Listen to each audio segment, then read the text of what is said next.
क्या गजा में 2 साल से चल रही वार अब खत्म हो जाएगी? ट्रंप ने ऐलान किया है कि इजराइल 60 दिन के सीजफायर को तैयार है, लेकिन साथ ही हमास को सख्त वार्निंग भी दी है। आखिर ये पूरा मामला क्या है? क्या ये सीजफायर सच में शांति ला पाएगा या फिर ये एक और खोखला वादा है? आइए इसे डिटेल में समझते हैं, क्या हुआ, क्यों हुआ और आगे क्या होने वाला है। लेकिन उससे पहले आप इस वीडियो को लाइक कर दो और आपको क्या लगता है, गजा में वॉर रुकेगी?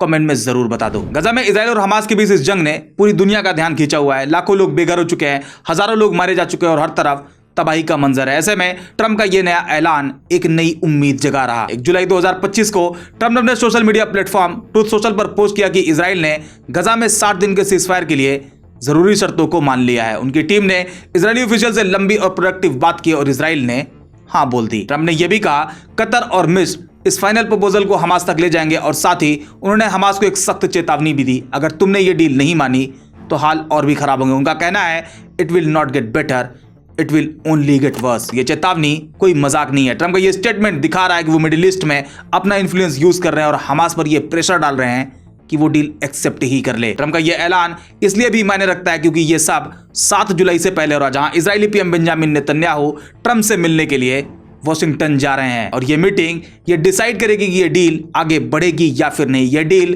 कामयाब होगी या फिर नहीं। हालांकि इस सवाल का जवाब खुद इसके हिस्ट्री में छिपा हुआ है और इसे समझने के लिए हमें थोड़ा सा फ्लैशबैक में चलना पड़ेगा। इजराइल और गजा के बीच ये जंग शुरू होती है 7 अक्टूबर 2023 को, जब हमास ने इजराइल पर एक बड़ा अटैक किया है। इसमें 1200 लोग मारे गए और 251 लोगों को हमास ने होस्टेज बना लिया। इजराइल ने रिटेलिएट किया और गाजा पर मैसिव मिलिट्री ऑपरेशन शुरू किए गए। हवा में मिसाइल, जमीन पर टैंक और देखते ही देखते पूरा गाजा तबाही के माहौल में डूब गया। गाजा के हेल्थ मिनिस्ट्री के मुताबिक इस जंग में अब तक 60,000 ज्यादा लोग मारे जा चुके हैं और 1,33,000 ज्यादा लोग इंजर्ड है, जिसमें मैक्सिमम औरतें और मासूम बच्चे हैं। ये नंबर 60,000 मौतें दिल दहला देने वाली है। गाजा के घर, स्कूल, हॉस्पिटल सब बर्बाद हो गए। लाखों लोग बेघर हो चुके हैं और खाने की कमी इतनी है कि लोग भूख से मर रहे हैं। भूख इतनी खतरनाक है कि लोगों को खाने के नाम पर जमा किया जाता है। लोग इस उम्मीद से वहां आ भी जाते हैं कि कुछ खाने को मिल जाएगा, लेकिन खाना तो छोड़िए, वहां भी इजरायली हमले होने लगते हैं और लोगों को खाने के बजाय मौत मिलती है। हालांकि इंटरनेशनल कम्युनिटी इजराइल की इस कार्रवाई की सख्त आलोचना कर रही है। उनका कहना है कि इजराइल ने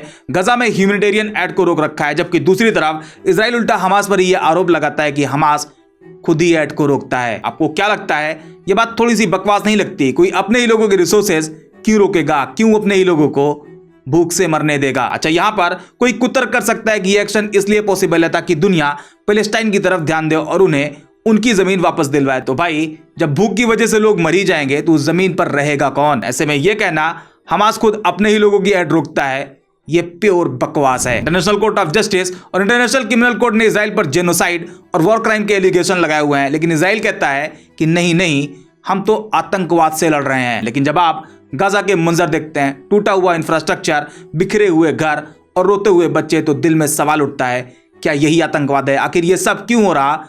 ये सब रुकता क्यों नहीं? तो इसे रोकने के लिए अब तक 2 बार सीजफायर हो चुके हैं। पहला नवंबर 2023 में, जिसमें कुछ होस्टेज को रिलीज किया गया था, और दूसरा जनवरी से मार्च 2025 में 8 हफ्ते का सीजफायर। लेकिन ये दोनों के दोनों फेल हो गए, जिसकी मेन वजह थी दोनों तरफ के अपने अपने डिमांड्स। हमास के डिमांड इजराइल को कबूल नहीं और इजराइल के डिमांड हमास को नहीं। ऐसे में सवाल यह कि अब जो ट्रंप की तरफ से 60 दिन के सीजफायर की बात हो रही है, जो कि एक टेम्परेरी सीजफायर है जिसका मकसद है जंग को रोकना, होस्टेज को रिलीज करवाना और गजा में ह्यूमैनिटेरियन एड पहुंचाना। ट्रंप का कहना है कि इन 60 दिनों में वो सभी पार्टियों से मिलकर इस जंग को खत्म करने की पूरी कोशिश करेंगे। लेकिन यहां पर प्रॉब्लम वही है, हमास और इजराइल के डिमांड जो एक दूसरे के बिल्कुल अपोजिट हैं। हमास चाहता है परमानेंट सीजफायर और इजराइल का पूरा विड्रॉल गाजा से हो जाए। मतलब वो चाहते हैं कि इजराइल अपनी मिलिट्री वापस ले जाए और ये जंग हमेशा के लिए खत्म हो, लेकिन ट्रंप के हिसाब से ये टेम्परेरी सीजफायर होगा। इसी तरह इजराइल का स्टैंड भी बिल्कुल अलग है। वो कहते हैं ये जंग तब तक नहीं रुकेगी जब तक हमास पूरी तरह से डिसआर्म नहीं हो जाता और उसका एग्जिस्टेंस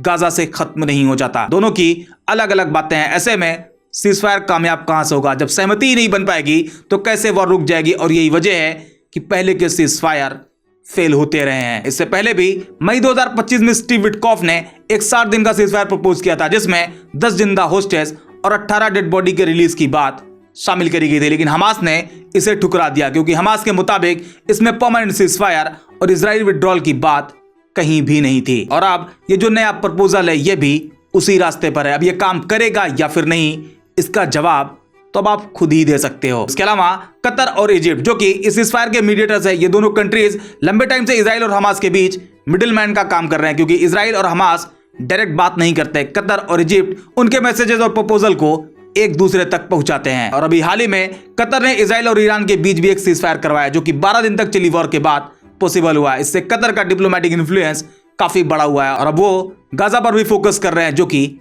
एक बहुत ही अच्छी बात है। लेकिन ये मीडिएशन इतना भी आसान नहीं है। एक तरफ हमास जो कि परमानेंट पीस चाहता है और दूसरी तरफ इजराइल है जो अपनी मिलिट्री पावर के साथ हमास को क्रश करना चाहता है। ऐसे में कतर और मिस्र के लिए हमास और इजराइल को एक टेबल पर लाना एक बड़ा चैलेंज है और जब तक ये दोनों साइड में ट्रस्ट नहीं होगा ये डील आगे नहीं बढ़ पाएगी। आपको क्या लगता है, आप खुद ही बताओ। बाकी हम बढ़ते हैं ट्रंप के दादागिरी पर, जहां ट्रंप वन साइडेड तरीके से हमास को धमका रहे हैं। उनका कहना है ये तुम्हारा आखिरी चांस है, इस डील को एक्सेप्ट करो वरना हाल और खराब होंगे। अरे भाई 60,000 ज्यादा लोग मार दिए गए, बाकी जो बचे लोग हैं वो भूख से मर रहे हैं। अब इससे खराब हालात और क्या हो सकता है। हालांकि ट्रंप एक सिंपल लॉजिक इस्तेमाल कर रहे हैं। वो चाहते हैं कि हमास प्रेशर में आए, होस्टेज रिलीज करे और गाजा में टेंशन कम हो, जबकि वन साइडेड कभी भी शांति नहीं हो सकती। दोनों तरफ को यह समझना होगा और उन्हें समझाना भी होगा। और जहां तक बात मिडिल ईस्ट के सुकून की है तो भैया फिलिस्तीनियों को उनकी जमीन दे दो, वो अपने घर वापस चले जाएंगे, शांति खुद ब खुद आ जाएगी। ये मुंह पर टेप मारकर ताकत के दम पर शांति की बात करना ये बस चीखे बंद कर सकती है, शांति नहीं ला सकती। और यही वजह है कि हमास के स्पोकपर्सन ताहिर अल नूनू का कहना है कि वो तभी सीजफायर डील पर एग्री करेंगे जब डील में परमानेंट सीजफायर और इजराइल का गाजा से पूरा विड्रॉल शामिल होगा। ट्रंप के वार्निंग के बाद भी हमास अपनी जिद पर अड़ा है। ऐसे में ट्रंप का ये प्रेशर टैक्टिक काम करेगा या फिर नहीं, ये तो देखने वाली बात होगी। पर इतना तो क्लियर है, अगर हमास ने डील नहीं मानी तो इजराइल अपने अटैक और तेज कर सकता है और गाजा के लोगों की तकलीफें और भी बढ़ सकती हैं, क्योंकि इजराइल एक स्ट्रॉन्ग पोजीशन में है। इजरायली फॉरेन मिनिस्टर गिडियन सार का कहना है कि इजराइल डील के लिए सीरियस है, लेकिन हमास के खात्मे के बगैर ये जंग नहीं रुकेगी। इजराइल के अंदर भी कुछ लोग सीजफायर के अगेंस्ट खड़े हैं, जबकि दूसरी तरफ जंग रोकने के लिए प्रोटेस्ट भी हो रहे हैं। साथ ही इजराइल पर इंटरनेशनल कम्युनिटी का प्रेशर भी बना हुआ है। सबसे इंपॉर्टेंट सवाल आगे क्या होगा, जहां मेनली दो कंडीशन दिखाई दे रही। पहला, अगर हमास ये 60 दिन का सीजफायर एक्सेप्ट कर लेता है तो ये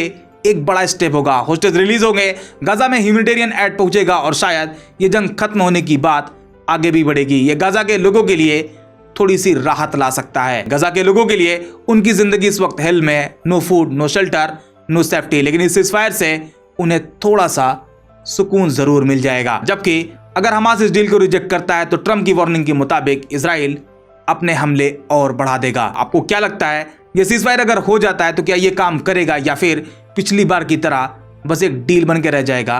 कमेंट में आप बताना जरूर। लेकिन मेरा मानना है ये सीजफायर भी महज एक धोखा है। अगर ये हो भी गया तो टिकेगा नहीं, क्योंकि इजराइल गजा को पूरी तरह से खत्म करना चाहता है, जहां हमास तो सिर्फ बहाना है, मकसद गजा को इजराइल में मिलाना है। उम्मीद करते हैं ये वीडियो हेल्पफुल रही होगी। अगर हाँ तो लाइक और शेयर जरूर करें। बाकी मिलते हैं नेक्स्ट वीडियो में एक और इंटरेस्टिंग टॉपिक के साथ।